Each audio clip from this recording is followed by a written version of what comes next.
समस्त भक्त सज्जन बृंद और मातृवृंद मान अंतर्राष्ट्रीय कृष्ण भानुभक्त संघ तरफ हार्दिक स्वागत एवं शुभेच्छा। आज आम जो पवित्र स्थान आम जो निवास करुचे दीर्घ 4 दिन धरी रही व्यवस्था जो रही वास्तविक आम जीवनर सबुठारु बड़ महत्वपूर्ण एवं गुरुत्वपूर्ण समय। कारण भगवान आम जो दुर्लभ मानव जन्म जो देइथिले वास्तविक सेटा आम माने सफल करिचे। कारण मानव जन्मर उद्देश्य नुहे केवल आहार निद्रा भय मैथुन रे समस्त समयटा को नष्ट करदेवा।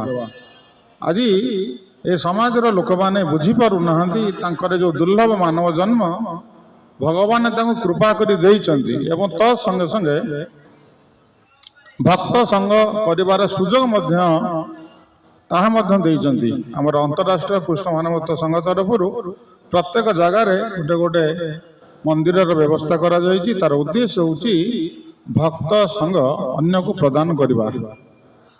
तेणु दुर्लभ मानुष जन्म एवं ताठ आहरी दुर्लभ होछि भक्त संग एवं भक्त संगरे कौन ना आम धाम परिक्रमा करुचे। तेणु आम 4 दिन आसीचे समस्ते ए जो क्षेत्र आम आज बसीचे एटा हूँ श्री चैतन्य महाप्रभु जे कि स्वयं भगवान श्रीकृष्ण ए कली जुगरे ए कली जन मान को उद्धार करने की प्रेम पुरुषोत्तम अवतार भगवान ग्रहण करचंती। स्वयं भगवान कृष्ण एवं राधाराणी से जो द्वापर जुगरे आसीथिले श्री वृंदावन धाम रे।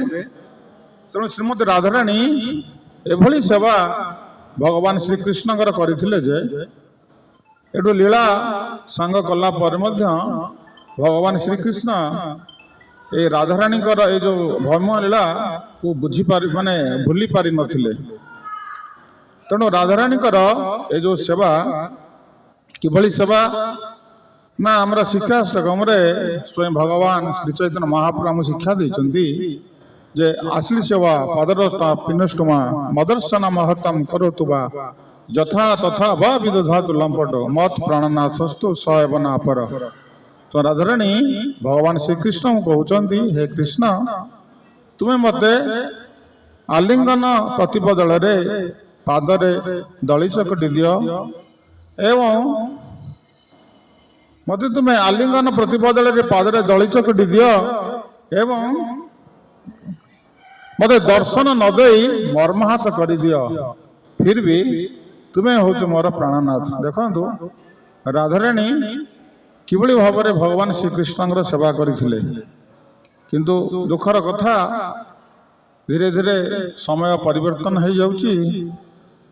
स्वामी छोटिया कथाटी मध्य स्त्री ग्रहण करि पारुनी जहा फल कि डिवोर्स हो जाउची आजिकल जुगरे।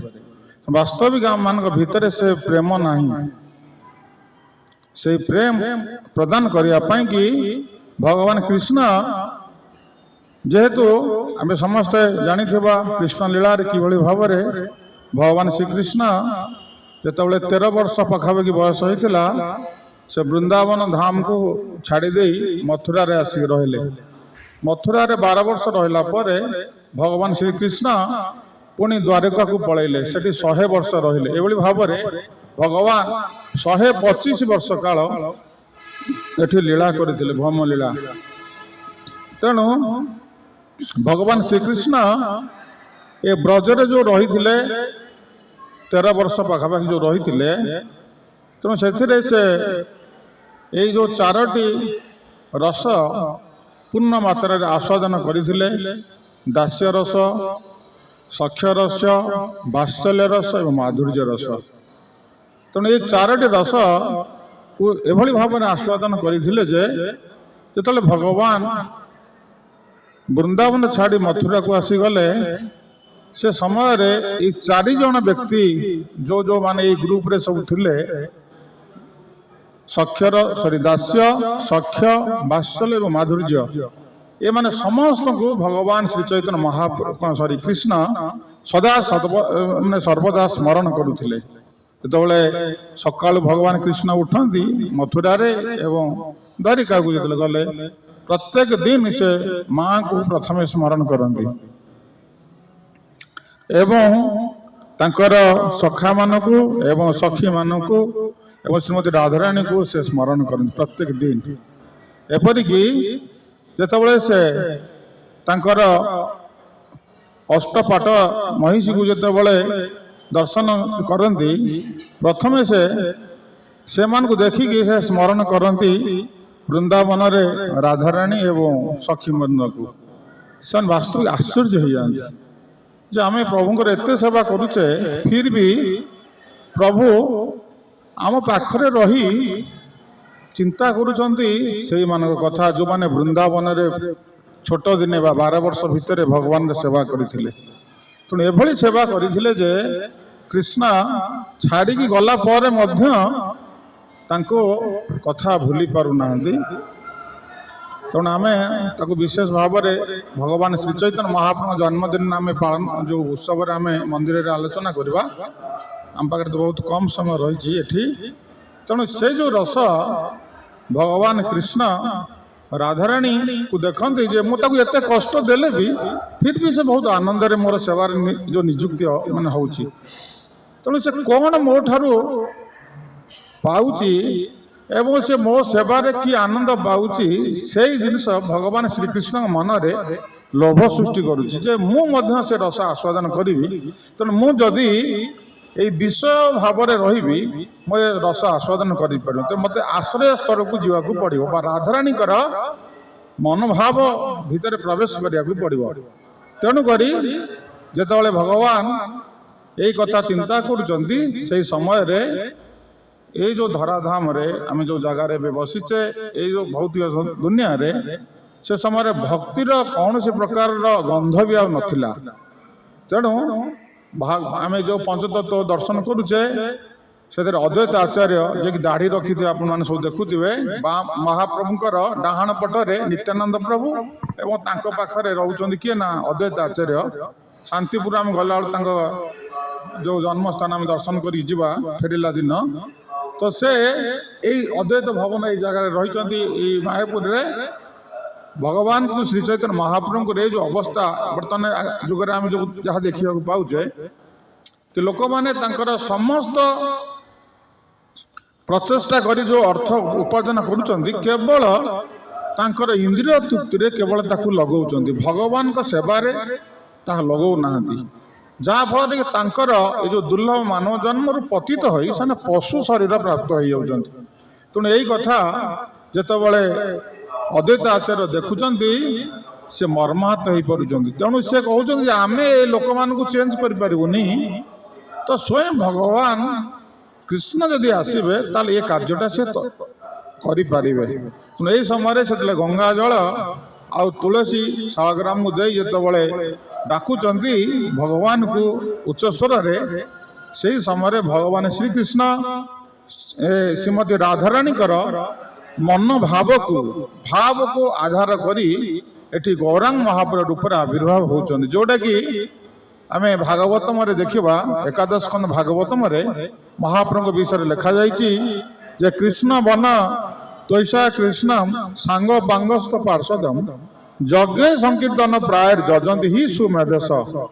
ତେଣୁ ଏ ଯେଉଁ କଳିଯୁଗରେ ଲୋକମାନେ ଶ୍ରୀଚୈତନ୍ୟ ମହାପ୍ରଭୁ କୃଷ୍ଣଙ୍କର ରୂପ ହେଉଛି ଶ୍ୟାମ, ଏ ଅକୃଷ୍ଣ ମାନେ ଗୌର ରୂପରେ ମାନେ ଗୋରା ରୂପରେ ଭଗବାନ କୃଷ୍ଣ ଆସିବେ ଏବଂ ଏକୁଟିଆ ଆସିବେନି, ସେ ଆସିବେ ତାଙ୍କର ସାଙ୍ଗ ପାଙ୍ଗ ପାର୍ଶ୍ୱଦ। ତେଣୁ ତାଙ୍କର ସାଙ୍ଗ ପାଙ୍ଗ ପାର୍ଶ୍ୱଦ ମାନଙ୍କୁ ନେଇ ସେ ଆସିବେ। ତେଣୁ ଏଇ ଯେଉଁ ଜାଗା ଆମେ ଦେଖୁଛେ ଗୌଡ଼ ଦେଶ, ଏଠି ତାଙ୍କର ପାର୍ଶ୍ୱଦ ମାନେ ଅଲରେଡ଼ି ସମସ୍ତେ ଆବିର୍ଭାବ ହେଇଥିଲେ ମହାପ୍ରଭୁଙ୍କର ପୂର୍ବରୁ ଏବଂ ପରେ ମଧ୍ୟ କେତେକ ଆବିର୍ଭାବ ହେଲେ ଏବଂ ସମସ୍ତେ ଏଇ ସଂକୀର୍ତ୍ତନ ଯଜ୍ଞ ବା ସଂକୀର୍ତ୍ତନ ମୁଭମେଣ୍ଟରେ ମହାପ୍ରଭୁଙ୍କୁ ସହାୟ ହେଲେ ଏବଂ ଏଇଭଳି ଭାବରେ ସଂକୀର୍ତ୍ତନ ଯଜ୍ଞ ପ୍ରଚାର ପ୍ରସାରିତ ହୋଇ ଆମର ବୁର୍ଲା ସହରରେ ମଧ୍ୟ ଯାଇ ପହଞ୍ଚିଲା। ଆମମାନେ ଏ ସଂକୀର୍ତ୍ତନ ଯଜ୍ଞର ଅଧୀନସ୍ଥ ହୋଇ ଆଜି ମହାପ୍ରଭୁ ଜନ୍ମସ୍ଥାନକୁ ଆସିଛେ ଏବଂ ଏ ସଂକୀର୍ତ୍ତନ ଯଜ୍ଞ ଏଇଭଳି ଭାବରେ ପ୍ରଚାରିତ ହେଇଯିବ, ଏଇଟା ମହାପ୍ରଭୁଙ୍କର ଥିଲା ଇଚ୍ଛା। ଯେଉଁମାନେ ଆକୁ ଅଂଶଗ୍ରହଣ ଏଥିରେ କରିବେ ସେମାନେ ହେଲେ ସବୁଠାରୁ ବିଜ୍ଞ ଲୋକ ସଂସାରରେ କୁହାଯାଉଛି। ସେମାନେ ପଣ୍ଡିତ ବୁଦ୍ଧିମାନ ଲୋକମାନେ କଳିଯୁଗରେ ଏ ଭଗବାନଙ୍କର ପବିତ୍ର ନାମଟାକୁ ଜପ କରିବେ ଆଉ କୀର୍ତ୍ତନ ମଧ୍ୟ କରିବେ। ତେଣୁ ଆମମାନେ ଯେଉଁମାନେ ଆସିଛେ ଆମମାନଙ୍କ ମଧ୍ୟରୁ ପ୍ରାୟ ଜପ କରୁଛନ୍ତି, କୀର୍ତ୍ତନରେ ଅଂଶଗ୍ରହଣ କରୁଛନ୍ତି, କିଏ କିଏ କରୁନାହାନ୍ତି। ତେଣୁ ସେମାନେ ବୁଝିବା ଦରକାର ଯେ ବାସ୍ତବିକ ଭଗବାନ କେବଳ ନାମ ରୂପରେ ଆମେ ମୁକ୍ତି ପାଇଯିବା, ଭଗବତ ଧାମକୁ ଆମେ ପ୍ରତ୍ୟାବର୍ତ୍ତନ କରିପାରିବା କେବଳ ଏଇ ନାମଟା କରିକି। ଏ ନାମଟା ଆମକୁ ସ୍ୱୟଂ ଭଗବାନ ଶ୍ରୀକୃଷ୍ଣ ରାଧାରାଣୀଙ୍କର ଭାବକୁ ଅଙ୍ଗୀକାର କରି ଆମକୁ ଆସି ପ୍ରେମ ବିତରଣ କରିଥିଲେ।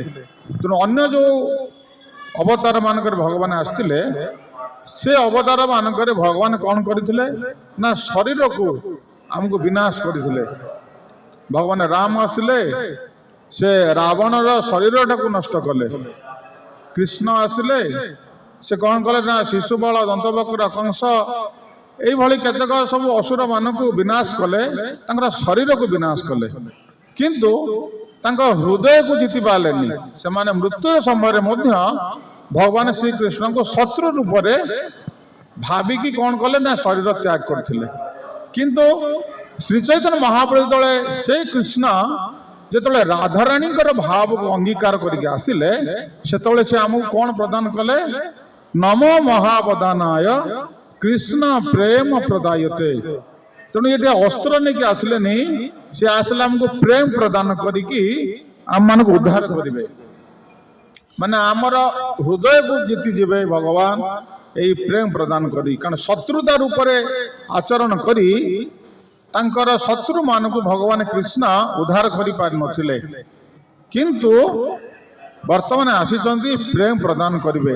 ତେଣୁ ଏଇ ଯେଉଁ ଜାଗାରେ ଆମେ ବସିଛେ, ଭଗବାନ ଏଇଠି ଯେତେବେଳେ ଜନ୍ମ ଲାଭ କଲେ ଏବଂ ସେଇ ସମୟରେ ଏଇ ନଦିଆ ନଗରରେ ବ୍ରାହ୍ମଣ କୂଳରେ ଜନ୍ମ ହୋଇଥିବା ଦୁଇ ଭାଇ ଜଗାଇ ମାଧାଇ ବହୁତ ଏଠି ଲୋକମାନଙ୍କୁ ପୀଡ଼ା ପ୍ରଦାନ କରୁଥିଲେ। ସେମାନେ ମଦ୍ୟପ କରୁଥିଲେ, ସେମାନେ ସବୁ ପ୍ରକାର ଯେତେ ସବୁ ଅନୈତିକ କାର୍ଯ୍ୟ ଅଛି ସଂସାରରେ, ସବୁ କାର୍ଯ୍ୟରେ ସେମାନେ ଇନଭଲ୍ଭ ଥିଲେ। କିନ୍ତୁ ଯେତେବେଳେ ମହାପ୍ରଭୁଙ୍କର ମୁଭମେଣ୍ଟ ଏଇଠି ପ୍ରଚାର ପ୍ରସାର ଆରମ୍ଭ କଲେ, ସେତେବେଳେ ପ୍ରଥମେ ନିତ୍ୟାନନ୍ଦ ପ୍ରଭୁ ଏବଂ ହରିଦାସ ଠାକୁର ସେ ଜଗାଇ ମାଧେଙ୍କ ପାଖକୁ ଗଲେ। ଆମେ ଯେଉଁ ସେତୁରେ ଯିବା, ନବଦ୍ୱୀପ ସେପଟକୁ ଯିବା, ତା ନାଁ ହେଉଛି ଜଗାଇ ମାଧେଇ ସେତୁ। ତେଣୁ ଏଇ ଯେଉଁ ଜାଗାରେ ଗଙ୍ଗା କୂଳରେ ସେମାନେ ଯାଇ ଏଇ ଜଗାଇ ମାଧେଙ୍କୁ ଯେତେବେଳେ ଉଦ୍ଧାର କରିବାକୁ ଗଲେ, ଜଗାଇ ମାଧେଇ ତାଙ୍କ ଉପରେ କ୍ରୋଧିତ ହୋଇ ଯେଉଁ ମଦ ଯେଉଁ ପିଉଥିଲେ ଘୋଡ଼ା, ସେ ମଦ ପିଇ ଘୋଡ଼ାରେ ପିଟିକି ଯେଉଁ ମାଟି ପାତ୍ର ନିତ୍ୟାନନ୍ଦ ପ୍ରଭୁଙ୍କର ମସ୍ତକକୁ ଫଟେଇ ଦେଲେ, ବ୍ଲଡ୍ ବାହାରିଲା, ରକ୍ତ ବାହାରିଗଲା। ତେଣୁ ସେହି ସମୟରେ ନିତ୍ୟାନନ୍ଦ ପ୍ରଭୁଙ୍କର ଉପରେ ଯେତେବେଳେ ଆଘାତ ହେଲା, ସେତେବେଳେ ସ୍ୱୟଂ ଭଗବାନ ଶ୍ରୀ ଚୈତନ୍ୟ ମହାପ୍ରଭୁ ସେ ଜାଗାରେ ଉପସ୍ଥିତ ହେଲେ। କାରଣ ଭଗବତ ଗୀତାରେ ଭଗବାନ କହିଛନ୍ତି, କ୍ଷିପ୍ରଂ ଭବନ୍ତି ପୁଣ୍ୟାତ୍ମା ଶଶ୍ୱଛତି ନିଗଚ୍ଛତି କୌନ୍ତେୟ ପ୍ରତିଜାନି ନମେ ଭକ୍ତ ପ୍ରଣଶତି। हे भक्त, ए कौन्तेय, ए अर्जुन, तुम्हें डिक्लेयर कर, मोर जे भक्ति करुची मो भक्तर केवे विनाश नहीं, मो भक्तर देहरे के भी स्पर्श करि परिबनी। कारण स्वयं भगवान निजे तार सुरक्षा रे रछंती। तेणु करी आम जो भक्ति करुचे, वास्तविक आमे से भगवान श्री कृष्णकर पद छाया तले आमे आश्रय नहींचे। तेणु आमर केही किछि भी करि परिबना। तेणु से भाव में ये जो जगाई माधाई जितेबाला नित्यानंद प्रभु को आघात कले, स्वयं भगवान चैतन्य महाप्रभु से उपस्थित हेले एवं जो उपस्थित हेले से चक्र को आह्वान कले ये जगाई माधा को विनाश करने को। किंतु नित्यानंद प्रभु से कौन कले ना महाप्रभु पाद धरी अनुना विनय हेले, कले प्रभु एमान को आपण प्रेम पुरुषोत्तम प्रेम प्रदान करने को आसी, आपको बारंबार आपण एमानकु बध करिसंती, किंतु आंकर हृदय को जीति नथिले। तेणु आपण जेतबेले आसे जे लीला विलास करूछंती, सेतबेले सेमानक मनरे लोभ सृष्टि होईची, सेमान भी आसी आपण लीला रे अंशग्रहण करूछंती। तेणु आपण एमानकु आपण प्रेम प्रदान करंतु। तेणु सेठी महाप्रभु कहले, तुमे हला प्रेम प्रदाता नित्यानंद राम। आम जो गुरु आचार्य वर्ग आसुचंती, आम जो गुरुदेव पाद कहीं आश्रय करुचे, आपण माने समस्त देखुथिबे, लोक मैंने डायरेक्ट मंदिर जाऊँ, अनेक लोक आसुचंती, समस्त डायरेक्ट आसी मंदिर दर्शन करुचंती। पुरी मंदिर रे हजार हजार लोक प्रत्येक दिन जे जगन्नाथ को दर्शन करुचंती। तेणु भगवान कृष्ण कहउचंती कि मो पाखु जो डायरेक्ट जी आसंती, मु तांको कृपा करि पारे न करि पारे, সেটা ମୋ ଉପରେ ନିର୍ଭର କରୁଛି। କିନ୍ତୁ ମୋ ଭକ୍ତଙ୍କ ମାଧ୍ୟମରେ ଯିଏ ଆସିବ ମୁଁ ତାଙ୍କୁ ନିଶ୍ଚୟ କୃପା ପ୍ରଦାନ କରିବି। ତେଣୁ ମହାପ୍ରଭୁ କହିଲେ ନିତ୍ୟାନନ୍ଦ ମୋର ଯାହା ସବୁ କୃପା ରହିଛି ଏ କୃପାର ତୁମେ ହେଲ ମାଲିକ। ତେଣୁ ନିତ୍ୟାନନ୍ଦ ମହାଜନ। ତେଣୁ ଏ ନିତ୍ୟାନନ୍ଦ ପ୍ରଭୁ ବା ଗୁରୁ ଆଚାର୍ଯ୍ୟ ବର୍ଗ ହେଲେ ତାର ମହାଜନ। ତେଣୁ ଆମେ ଗୁରୁ ଆଚାର୍ଯ୍ୟ ବର୍ଗଙ୍କ ପାଖକୁ ଯେତେବେଳେ ଆମେ ଯାଉଛେ ସିଏ ଆମକୁ ଯେତେବେଳେ ଆମ ପ୍ରତି କୃପା କରିଦେବେ ସେତେବେଳେ ଶ୍ରୀ ଚୈତନ୍ୟ ମହାପ୍ରଭୁକୁ ଆମେ ପ୍ରାପ୍ତ ହେଇଯିବା। କାରଣ କୃଷ୍ଣ ସେ ତମାର କୃଷ୍ଣ ଦିତେ ପାର ତମାର ଶକତି ଅଛେ। ତେଣୁ ଆମେ ସେଇଥିପାଇଁ ସମସ୍ତେ ଗୁରୁ ଆଚାର୍ଯ୍ୟ ବର୍ଗଙ୍କ ପାଖକୁ ଆସୁଛେ। ଆମେ ଯେତେବେଳେ ଆଜି ମଙ୍ଗଳ ଆଳତୀ ଗଲେ ସେ ମଙ୍ଗଳ ଆଳତୀରେ ଆମେ କ'ଣ ଗାଉଥିଲେ? ସଂସାର ଦାବା ନଳଲୀଡ଼ ଲୋକ ତ୍ରାଣାୟ କାରୁଣ୍ୟ ଘନା ଘନତମ ପ୍ରାପ୍ତସ୍ୟ କଲ୍ୟାଣ ଗୁଣାନ୍ନବସ୍ୟ ବନ୍ଦେ ଗୁର ଶ୍ରୀ ଚରଣାର ବିନ୍ଦ। ତେଣୁ ପ୍ରଥମେ ଆମେ ମଙ୍ଗଳ ଆଳତୀରେ ଗୁରୁଦେବଙ୍କର ପାଦ ବନ୍ଦନା ଆମେ କହୁଛେ। ତ ସେଟା ହେଲା ଗୁରୁବାଷ୍ଟକମ୍ ଆମେ ପାଠ କରୁଛେ ପ୍ରଥମେ ଆମେ। କାରଣ ଗୁରୁ କୃଷ୍ଣ ନିଜେ ଗୁରୁ ରୂପରେ ଆସୁଛନ୍ତି ଆମକୁ କୃପା କରିବା ପାଇଁ। ତେଣୁ ଆମେ ତାଙ୍କୁ ଛାଡ଼ି ଯଦି ଡାଇରେକ୍ଟ କୃଷ୍ଣଙ୍କ ପାଖକୁ ଯିବା ଆମେ ତାଙ୍କୁ ପ୍ରାପ୍ତ ହେଇପାରିବା ନା। ତେଣୁ ଯେତେବେଳେ ନିତ୍ୟାନନ୍ଦ ପ୍ରଭୁ ସେଇ ଜଗାଇ ମାଧାଇକି ମହାପ୍ରଭୁ ନିର୍ଦ୍ଦେଶରେ ଯେତେବେଳେ କୃପା ପ୍ରଦାନ କଲେ ସେତେବେଳେ ସେଇ ଜଗାଇ ମାଧାଇ ମହାପ୍ରଭୁଙ୍କର କୃପା ପାଇବାକୁ ଅଧିକାରୀ ହେଲେ ଏବଂ ସେ ଆନନ୍ଦରେ କ'ଣ କଲେ ନା ନୃତ୍ୟ କୀର୍ତ୍ତନରେ ରତ ହେଲେ। ଯୋଉ ଜଗାଇ ମାଧାଇ କ'ଣ କରୁଥିଲେ ନା ମଦ୍ୟପ କରୁଥିଲେ, ସବୁ ପ୍ରକାର ପାପ କାର୍ଯ୍ୟ ନିଯୁକ୍ତି ହଉଥିଲେ, ସେ ଜଗାଇ ମାଧାଇ ଯେତେବେଳେ ନିତ୍ୟାନନ୍ଦ ପ୍ରଭୁଙ୍କ ମାଧ୍ୟମରେ ଚୈତନ୍ୟ ମହାପ୍ରଭୁଙ୍କର ପ୍ରେମ ପ୍ରାପ୍ତ ହେଇଗଲେ ଆନନ୍ଦରେ ସେମାନେ ନୃତ୍ୟ କୀର୍ତ୍ତନ କଲେ। ହରେ କୃଷ୍ଣ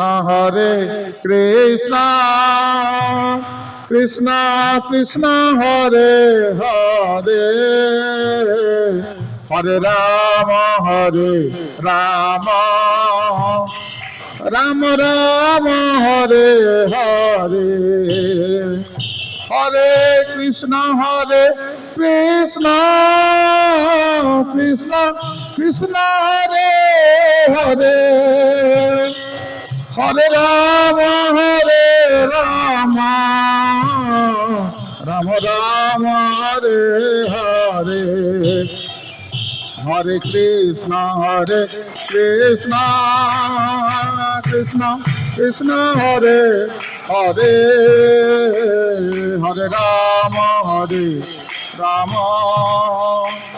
রাম রাম হরে হরে। এইভাবে ভাବରେ ଜଗାଇ ମାଧାଇ ଉଚ୍ଚ ସ୍ୱରରେ ନିତ୍ୟାନନ୍ଦ ପ୍ରଭୁଙ୍କ ସହିତ ମିଶି এই ଭଗବାନଙ୍କର ପବିତ୍ର ନାମ କୀର୍ତ୍ତନ ଉଚ୍ଚ ସ୍ୱରରେ ସେଠି ଗାଇଲେ ଏବଂ ଏଇ ଆରି ମାଧ୍ୟମରେ ପର ମୁହୂର୍ତ୍ତରେ ସେମାନେ ମହାପ୍ରଭୁଙ୍କର ଫଲର ହେଇଗଲେ ଏବଂ ତାଙ୍କ ପାଖରେ ଯେତେ ସବୁ ଖରାପ ଗୁଣ ଗୁଡ଼ିକ ଥିଲା এই ଭଗବାନଙ୍କର ପବିତ୍ର ନାମ କୀର୍ତ୍ତନ କରିବା ଦ୍ୱାରା ତାଙ୍କର ଚେତନା ରୂପକ ଦର୍ପଣ ମାର୍ଜିତ ହୋଇଗଲା ଏବଂ ସେମାନେ ଖରାପ କାର୍ଯ୍ୟ ଯୋଉ ଲୋକମାନେ ଏଠି ଖରାପ କାର୍ଯ୍ୟ ଲିପ୍ତ ରହିଛି ବାସ୍ତବିକ ତା ଚେତନାଟା କ'ଣ ହେଇଛି? ମହିଳା ବସିଯାଇ ଗୋଟେ ଚେତନାରେ ଆବରଣ ବସିଯାଇଛି। ଆମମାନଙ୍କର ଚେତନାଟା ହଉଛି କୃଷ୍ଣ ଚେତନା, କିନ୍ତୁ ଭୌତ ଜଗତ ସଂସ୍ପର୍ଶରେ ଆସିବା ଦ୍ୱାରା ସେ ମଳିନ ପଡ଼ିଯାଉଛି। ଯେମିତି ଆମର ଡ୍ରେସ୍ ମଇଳା ହେଇଯାଉଛି ସେଭଳି ଭାବରେ ଆମେ ତାକୁ ସଫା କରୁଛେ, ସେଭଳି ଆମ ଚେତନାକୁ ମଧ୍ୟ ମାର୍ଜନା କରିବା ପାଇଁ ପ୍ରତ୍ୟେକ ଦିନ ହରିନାମ କରିବା ଦରକାର। କାରଣ ଏଇ ହରିନାମ କଲେ ଆମ ଚେତନାଟା ମାର୍ଜିତ ହେବ, ଆମେ କୃଷ୍ଣ ଦର୍ଶନ କରିବା ଏବଂ ଏଇ ଜନ୍ମରେ ସମସ୍ତେ ଆମେ ଭଗବତ ଧାମକୁ ଫେରିଯିବା।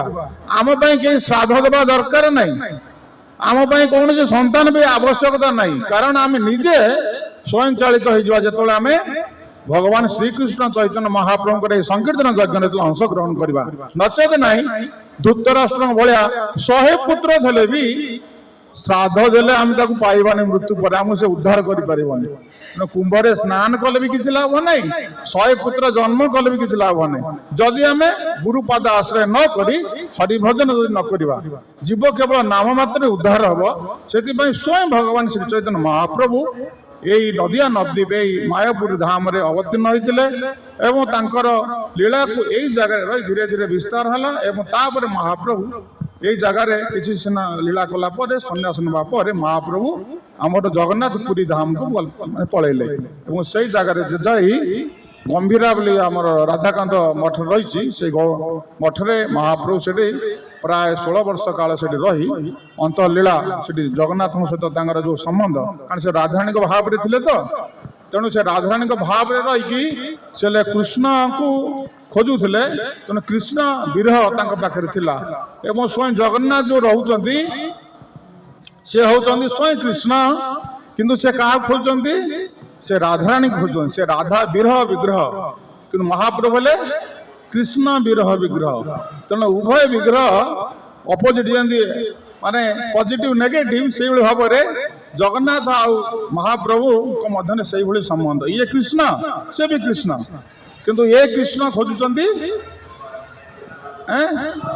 ये कृष्ण राधाराणी भाव को आसिकी खोजुंट माने कृष्ण को महाप्रभु किंतु जगन्नाथ कौन कर से कृष्ण से जिते बड़े कदाचित कालंदी तटे विपिन्न संगीत करब तेणु मुदाभिरी नारी मदन कमल स्वाद मधुप रमा समु ब्रह्म मरपति गणेशाचित पदम जगन्नाथ स्वामी नयन पथगामी भवतु में तेणु प्रभु जगन्नाथ सेठी कालंदी कूल जो एटी जो आमर वृंदावन रे कालंदी कूल थे महाबुधस्ती अमोधी मैंने समुद्र कूल रहिले किंतु से दीर्घ दिन जो वृंदावन को छाड़ी पलैंती से राधाराणी को स्मरण कर जगन्नाथ राधाराणी को स्मरण कर तेणु ये चैतन्य महाप्रभु कृष्ण को खोजुंट तेणु उभयर दर्शन हो जगह पवित्र श्रीक्षेत्र धाम आमर जो पुरी धाम पवित्र श्रीक्षेत्र धाम से दुई जन कृष्ण को एक समय लोक देखिले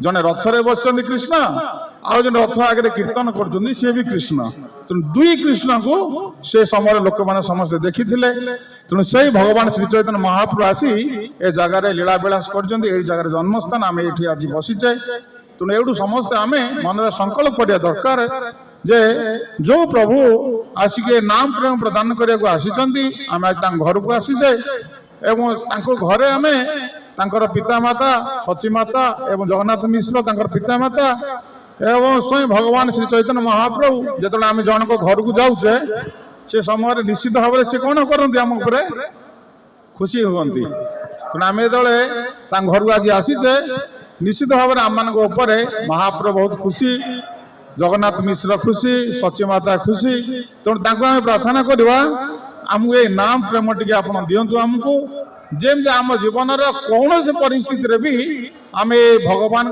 पवित्र नाम जप और कीर्तन जमी न छाड़ू कौ जन्म भी छाड़बुनि तेणु आज आम समस्ते जन्म स्थान प्रार्थना करिया दरकार जदि यही अमूल्य रत्न जब आम प्राप्त हो आ तुलन ए संसार में कौन सी वस्तु नहीं माने समान हवा तेणु आसतु आज आम भगवान श्री चैतन्य महाप्रभु आ 2 मिनट कीर्तन करवा आगू को आम जा आगू गले आमर शिवास पंडित अंगन रही कि शिवास पंडित तांकर गृह प्रत्येक दिन भगवान श्री चैतन्य महाप्रभु और पार्षद माने उच्च स्वर कीर्तन करते तेणु भगवान ये कीर्तन रस आस्वादन करुले जो रस वृंदावन रास नृत्य जो रस को आस्वादन करुले भगवान श्रीकृष्ण एटी गौरांग महाप्रभु पर शिवास अंगन सेम रस कीर्तन माध्यम से आस्वादन करें और अन्य को कराइले आज आमर एसी भक्ति वेदांत स्वामी प्रभुपाद महाराज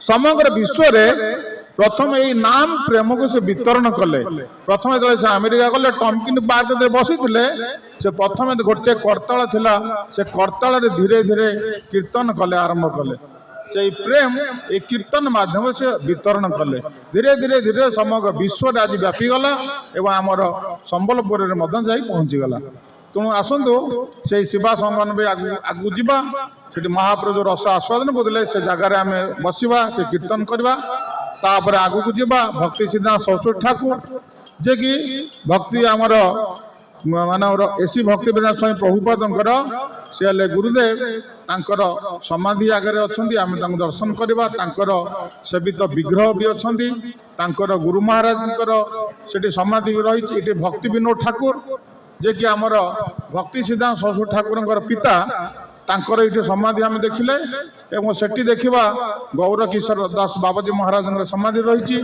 तेणु ये जो जगह आम जो बसीचे ये जगह भक्ति विनोद ठाकुर जे कि मजिस्ट्रेट थिले আমি যেତେବେଳେ ସ୍ୱରୂପଗଞ୍ଜ ଯିବା ଏ ଯୋଉ ଆମର ନଦୀ ପାର ହେଇକି ଆରପଟକୁ ଦିନେ ଆଶିଷ ପ୍ରଭୁ ବ୍ୟବସ୍ଥା କରିଛନ୍ତି, ସେ ସ୍ୱରୂପଗଞ୍ଜରେ ସେ ରହି ଭଜନ କରୁଥିଲେ। ସେ ମଧ୍ୟ ତାଙ୍କର ଯେତେବେଳେ ଚାକିରି ସମୟରେ ଆମର ପୁରୀରେ ମଧ୍ୟ ଯାଇ କିଛି ଦିନ ରହିଥିଲେ। ଆମର ଶ୍ରୀ ଚୈତନ୍ୟ ଗୌଡ଼ିଆ ମଠ ଯୋଉ ରହିଛନ୍ତି ବଡ଼ଦାଣ୍ଡରେ ଟାଉନ ଥାନା ପାଖରେ, ସେଇଠି ଆମର ଭକ୍ତି ସିଦ୍ଧାନ୍ତ ସରସ୍ୱତୀ ଠାକୁର ଆମର ପ୍ରଭୁପାଦଙ୍କର ଗୁରୁଦେବ ସେ ସେଇଠି ଜନ୍ମ ହୋଇଥିଲେ। ତେଣୁ ସେଇ ଭକ୍ତି ବିନୋଦ ଠାକୁର ଏଇ ଯୋଉ ଜାଗା ସେତେବେଳେ ସେ ନଦୀ ଆରପଟେ ରହୁଥିଲେ। ଏ ଜାଗାଟା ସବୁ ଖାଲି ପଡ଼ିଥିଲା, ସେମିତି କିଛି ନଥିଲା, ସବୁ ଚାଷବାସ ସବୁ ଜାଗାରେ ହଉଥିଲା, ସବୁ ଅଳିଆ ଆବର୍ଜନା ହେଇକି ପଡ଼ିଥିଲା। ତେଣୁ ଭକ୍ତି ବିନୋଦ ଠାକୁର ତାଙ୍କର ଗୃହ ଉପରେ ଯେତେବେଳେ ଭଜନ କରୁଥିଲେ ସେଇଠି ବସିକି ସେ ଦେଖିଲେ କି ଏ ଜାଗାରେ ରାତିରେ ଗୋଟେ ଦିବ୍ୟ ଆଲୋକିତ ହଉଛନ୍ତି ଏବଂ ସେ ଦେଖୁଛନ୍ତି ସମଗ୍ର ପୃଥିବୀର ଲୋକମାନେ ଆସିକି ଜୟ ଗୌର ହରି ଜୟ ସଚିନନ୍ଦନ କହି ଉଚ୍ଚ ସ୍ୱରରେ ନୃତ୍ୟ କରୁଛନ୍ତି। ତେଣୁ ସେ ଯେତେବେଳେ ଏଇ ଜିନିଷଟା ସେ ମାନେ ଦେଖିଲେ, ତାପରେ ଭକ୍ତି ସିଦ୍ଧାନ୍ତ ସରସ୍ୱତୀ ଠାକୁରଙ୍କ ପୁଅକୁ ଡାକିକି ଦେଖିଲେ, ସେ ମଧ୍ୟ ଦେଖିପାରିଥିଲେ। କିନ୍ତୁ ଅନ୍ୟମାନେ କିଏ ଦେଖିପାରିନଥିଲେ, ସେ ଦି ଜଣ ଦେଖିଥିଲେ। ତେଣୁ ସେ ଭବିଷ୍ୟବାଣୀ ଦେଇଥିଲେ କି ସମୟ ଆସିବ କି ଏଇ ଜାଗାରେ ପୃଥିବୀର ସବୁଠୁ ବଡ଼ ମନ୍ଦିର ହବ, ଆଉ ଏଇ ଜାଗାରେ କ'ଣ ହବ ନା ପୃଥିବୀର ସବୁ ଦେଶର ଲୋକମାନେ ଆସି ଯେ ଜୟ ଗୌର ହରି ଜୟ ସଚିନନ୍ଦନ କହିକି ଏଠି କ'ଣ କରିବେ ନା ଉଚ୍ଚ ସ୍ୱରରେ କୀର୍ତ୍ତନ କରିବେ। ତେଣୁ ଆମେ ଦେଖିଲେ ଆମର ଯୋଉ ଇସ୍କନ ଏବେ ମହାପ୍ରଭୁଙ୍କର ଜନ୍ମତିଥି ଆସୁଛି, ସମଗ୍ର ପୃଥିବୀର ମାନେ ପ୍ରତ୍ୟେକ ଏମିତି କୌଣସି ଦେଶ ନାହିଁ କି ସେ ଦେଶରେ ଆମର ଭକ୍ତ ନାହାନ୍ତି। ସମସ୍ତେ ଆସିବେ ଏବଂ ମାସେ ଏଠି ରହି ଭଜନ କୀର୍ତ୍ତନ କରି ତାପରେ ସେମାନେ ପୁଣି ନିଜ ନିଜ ଦେଶକୁ ପୁଣି ଚାଲିଯିବେ। ତେଣୁ ସେଇ ଗୌର ପୂର୍ଣ୍ଣିମାକୁ ଆସିଲେ ଆମେ ଜାଣିପାରିବା ବା ଏଠି ଦେଖିପାରିବା। ତାପରେ ସେଇ ଶ୍ରୀବାସ ସଙ୍ଗମ ଏଇ ଯୋଉ ଜାଗାରେ ପର୍ଟିକୁଲାର ମହାପ୍ରଭୁଟି ଜନ୍ମ ହେଇଥିଲେ ବୋଲି କିଏ କିଏ କହୁଛନ୍ତି, ଆରପଟେ ନାନା ଲୋକଙ୍କର ନାନା ମତ।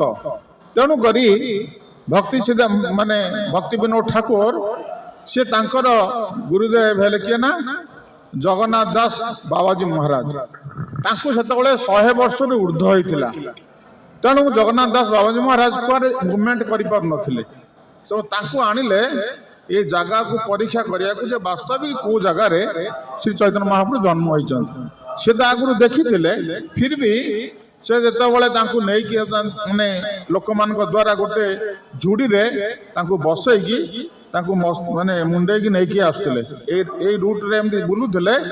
ସେଇ ସମୟରେ ଯେତେବେଳେ ଏଇ ପର୍ଟିକୁଲାର ଜାଗା ହେଲା, ଏ ଯୋଉ ଆମେ ଯୋଉ ଦେଖୁଛେ, ଏଇ ଯୋଉ ଜାଗାଟା ଆମେ ଦେଖୁଛେ ଯୋଉ ମାନେ ଲିମ୍ବ ଗଛ, ଯେତେବେଳେ ଏଇ ଜାଗାଟା এইপটে দিয়ে যাওଥିଲେ, এই জায়গা যেতে পর্টিকুলার হেলা, সেটি জগন্নাথ দাস বাবাজী মহারাজ যে কি তাঁকু টেকিকি নবুଥିଲେ ଗୋଟେ ଝୁଡ଼ି ଭିତରେ, ସେ ସେଠି ଲମ୍ଫ ପ୍ରଦାନ କଲେ। ଲମ୍ଫ ପ୍ରଦାନ କରିକି ଉଚ୍ଚ ସ୍ୱରରେ ସିଏ ମଧ୍ୟ ନାଚିଲେ। ଏଠି ମାନେ ଜୟ ଗୌର ହରି ଜୟ ଗୌର ହରି ଜୟ ହରେ କୃଷ୍ଣ ମହାମନ୍ତ୍ର ଏତେ ଜୋରେ ନାଚିଲେ। ସେଇଠୁ ଭକ୍ତି ବିନୋଦ ଠାକୁର ଜାଣିଲେ ଯେ ଏଇ ଜାଗାଟା ହେଉଛି ବାସ୍ତବିକ ମହାପ୍ରଭୁଙ୍କର ଜନ୍ମ ସ୍ଥାନ। ତେଣୁ ତାକୁ ସେ ଇଣ୍ଡିକେଟ୍ କଲେ, ଏଇଠି ଏସବୁ ଜାଗା ଧୀରେ ଧୀରେ ସବୁ ଆକୁ ମନ୍ଦିର କଲେ। ଏ ଜାଗାକୁ ସବୁ ନିର୍ଣ୍ଣୟ କରାହେଲା। ତାପରେ ସବୁ ଲୋକମାନେ ଏଇ ଜାଗାକୁ ଆସୁଛନ୍ତି।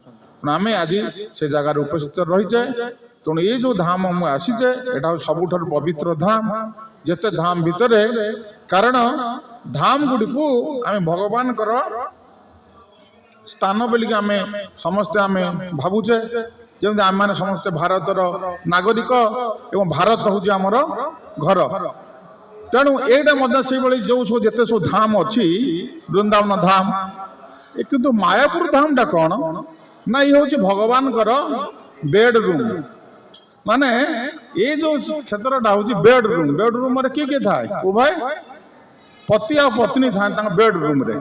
ଏଇଟା ହେଉଛି ଏ ଯୋଉ ଧାମଟା ହେଉଛି ସେ ବେଡ୍ ରୁମ୍। କାରଣ ଯେତେବେଳେ ବୃନ୍ଦାବନ ଧାମରେ ଆସିଥିଲେ ରାଧାରାଣୀ, ତାଙ୍କର ସଖୀ ସମସ୍ତଙ୍କ ସହିତ ଆସିଥିଲେ ଏବଂ ତାଙ୍କର ନିତ୍ୟ ଧାମରେ ମଧ୍ୟ ତାଙ୍କର ସମସ୍ତେ ମିଶିକି ଭଗବାନ କୃଷ୍ଣଙ୍କ ସେବା କରୁଛନ୍ତି। କିନ୍ତୁ ଏଇ ଯୋଉ ଧାମଟା ହେଲା, ରାଧାରାଣୀଙ୍କର ଇଚ୍ଛା ଥିଲା ମୁଁ ଏକୁଟିଆ, ସେଠି ତ ନିଜକୁ ବିସ୍ତାର କରିକି ସେବା କରୁଛନ୍ତି ଭଗବାନଙ୍କର। ସେ କହିଲେ ମୁଁ ନିଜେ ଏକୁଟିଆ ତୁମର ସବୁ ସେବା କରିବି। ତେଣୁ ଏଇଟା ଯେମିତି କହିଲି ବେଡ୍ ରୁମ୍, ସେଇଥିପାଇଁ ଆକୁ ବେଡ୍ ରୁମ୍ ସହିତ ମୁଁ ତୁଳନା କରି କହିଲି। ତେଣୁ ଏଇ ଯୋଉ ଧାମଟା ମାୟାପୁର ଧାମ ହେଉଛି ଭଗବାନଙ୍କର ସେ ବେଡ୍ ରୁମ୍ ସଦୃଶ। ଏଠି ସ୍ୱୟଂ ନିଜେ ରାଧାରାଣୀ କେବଳ କୃଷ୍ଣଙ୍କ ସେବା କରିବା ପାଇଁ କି ଏ ଧାମଟା ଭଗବାନ କୃଷ୍ଣ ଆକୁ କ'ଣ କଲେ ନା ରଚନା କଲେ। ଏବଂ ଏଇଠି ସ୍ୱୟଂ ଭଗବାନ ଶ୍ରୀ ଚୈତନ୍ୟ ମହାପ୍ରଭୁ ଆସିଲେ ଏବଂ ଆସି ଏଇଠି ସେ ବିରାଜମାନ ହେଲେ। ଏବଂ ଏଇଟା ହେଉଛି ଆମର ନିତ୍ୟ ଧାମ। ତେଣୁ ଏଇଟା ଯୋଉ ନବଦ୍ୱୀପ ଧାମ ଯାହାକୁ କହୁଛନ୍ତି ଏଇଟା ନଅଟା ଦ୍ୱୀପ ଅଛି। ଆମେ ସନ୍ଧ୍ୟା ସମୟରେ ବସିଲେ ଆମେ ଆଲୋଚନା କରିପାରିବା ଯେତେବେଳେ ଏ 9ଟି ଧାମ ଯୋଉ 9ଟି ଦ୍ୱୀପକୁ ନେଇକି ସମାହାର ଏବଂ 8ଟି ହେଉଛି ତାର ପାଖୁଡ଼ା ଏବଂ କେନ୍ଦ୍ରସ୍ଥଳୀ ହେଉଛନ୍ତି ଯେମିତି ରହିଛି ଆକୁ ସେ 9ଟା ଦ୍ୱୀପ ତାର ସହିତ ତୁଳନା କରାଯାଇଛି। ତେଣୁ ଆମେ ଯୋଉ ଏଠି ରହିଛେ ଏଇ ଯୋଉ ବର୍ତ୍ତମାନ କେନ୍ଦ୍ରସ୍ଥଳୀରେ ଆମେ ଅଛେ ଯୋଉଠିକି ଏଠି ଭଗବାନ ଶ୍ରୀ ଚୈତନ୍ୟ ମହାପ୍ରଭୁଙ୍କ ଜନ୍ମସ୍ଥାନ। ତେଣୁ ଆମେ ଧୀରେ ଧୀରେ ସବୁ ଜାଗା ଗୁଡ଼ା ବୁଲିବା କାରଣ ସମୟ ହେଇଯିବ, ମନ୍ଦିର ବନ୍ଦ ହେଇଯିବ। ଆମେ ଅଟୋ ବି ଆମକୁ 3 ଘଣ୍ଟା 3.5 ଘଣ୍ଟା ସମୟ ଦେଇଛି। ଚଲନ୍ତୁ ତା ଭିତରେ ସବୁ ଆମେ ଧାମ ଗୋଟେ ବୁଲିକି ଆସିପାରିବା। ହରେ କୃଷ୍ଣ, ଜୟ ଗୌର ହରି, ଜୟ ନିତାଇ, ଜୟ जय जय पंचतत्व भगवान की जय, राधा कृष्णचंद्र भगवान की जय, निताय गौर सुंदर की जय, जय जय श्री श्री वृंदावन धाम की जय, मायापुर धाम की जय, श्रीक्षेत्रपुरी धाम की जय, समस्त गौर भक्त वृंद की जय, निताय गौर ब्रह्मानंदे, हरि हरि बोल। हरे कृष्णा।